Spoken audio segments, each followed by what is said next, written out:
Roz and I were talking earlier about stories that we start to tell ourselves in our head, and obviously, we try to relate a lot of our discussions back to nutrition and back to a way in which we can help you guys and help you gain control of your eating, your lifestyle, your habits. And it was actually about this doofus down here because we he's crazy, and no matter where Roz and I stand, he has to go through us to get to his destination. So when we feed him, there's all this space around us, and in his mind, Mo, his story is, I need to walk in this straight line. This is my only way. The only possible way I can get from point A to point B is through these human beings or objects, however he sees us.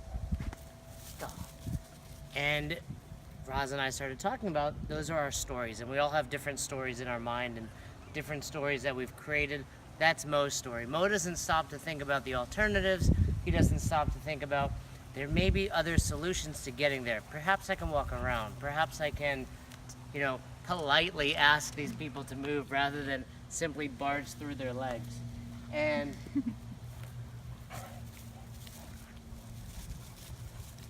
I think we do a lot of that to ourselves when it comes to nutrition. Specifically negative stories. We have a lot of negative stories in our minds about what we can and can't do.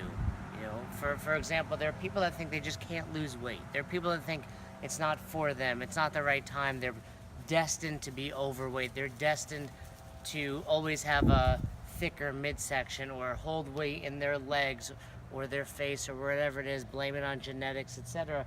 And those become our stories, no different than Mo's story, and it's simply because we're choosing to frame that story in the negative light. And we can stop and change that. And a trick we like to use, a tool, and you can try this at home, is stop for a moment, and maybe you'll pause this video after I tell you. I want you to take 30 seconds, a minute, and look wherever you are. You're in some space right now. I want you to look around, whether it's your kitchen, your living room, your office, and count all of the objects, all of the things around you that are red, the color red. So take 30 seconds, pause this video, look around, and count how many objects are red. Ready? And go. Pause this. All right, so you're back. How many objects did you find? Maybe you just said it out loud. You think I'm talking to you. Maybe you wrote it down. Maybe it's in your head. But you no doubt counted red objects. Now, if I ask you how many objects were around you that were yellow, how many? You can't think of any. Maybe you can think of one by chance, or maybe it's directly in front of you, but that's because you were focused on one thing. You were focused on red. No different than when you're focused on a negative story, something negative in your life. Back to that nutrition. I'm so focused on my story, I'm so focused on what's red in my nutrition world that I forget there's all this yellow. There's all these other things. And it's a matter of remembering the fact that there are these other things. There are other stories that you can be telling yourself. You can be successful if that... And it's up to us. It's up to us to remember that there are other stories available. And the moment something negative, that negative story comes into your mind, you have some options. You can roll with it. You can only see red. You can go through your entire life. You can choose that you're going to put blinders to yellow, in this case yellow being success or yellow being positive, and you're only going to see red, and red's going to be negative, and red's going to be failure and not being able to achieve your goals and attain success in your life. But the more often you tell yourself this negative story, the more often you're going to believe it, and to be honest, it becomes an excuse for you. You can almost just start to rely on the fact that you're never going to lose weight. And I've seen it happen with people. The example that Roz had given me, that we had talked about, is, you see people out there that are, say, a single woman, and she starts to think, there's no good men in this area. I live in Naples, Florida, And I almost started to tell myself that at one point when I was single, not a man. I was looking for a woman, and you're just like, I'm at this age, I live in this area, can't find the right person. They're all the good ones are taken, or they just don't live here. This is an old person community, etc., etc. And it would have been very easy to live in that story.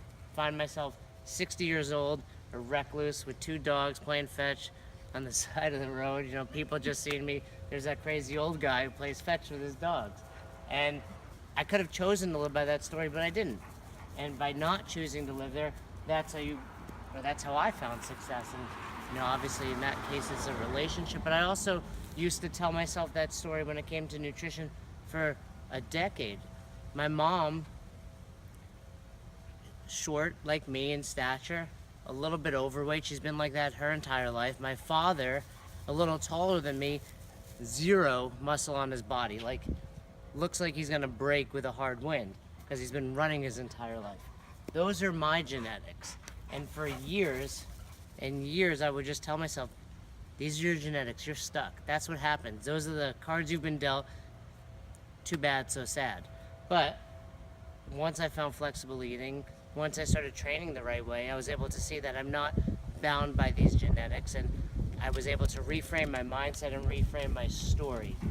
So you can sit here and you can feel sorry for yourself, and you can be a Debbie Downer or whatever you want to consider it, but every time you have this negative story pop into your head, I encourage you to think of someone that also chose to break the chains of those stories, that chose to reframe their mindset. And for me, that could be someone like my grandfather. Sometimes I think about, a Russian immigrant that came to the United States with no money in his pockets, and was able to find my grandmother, have 2 amazing kids, live a successful life because he chose to work hard. Or you can think of, there's plenty of wealthy, there's plenty of famous, there's plenty of people that we all know of, Arnold Schwarzenegger, Ray Charles, both people that very easily could have decided to be normal, accept the boundaries that society bestowed upon them, but instead chose to rise up and chose to work super hard to break that.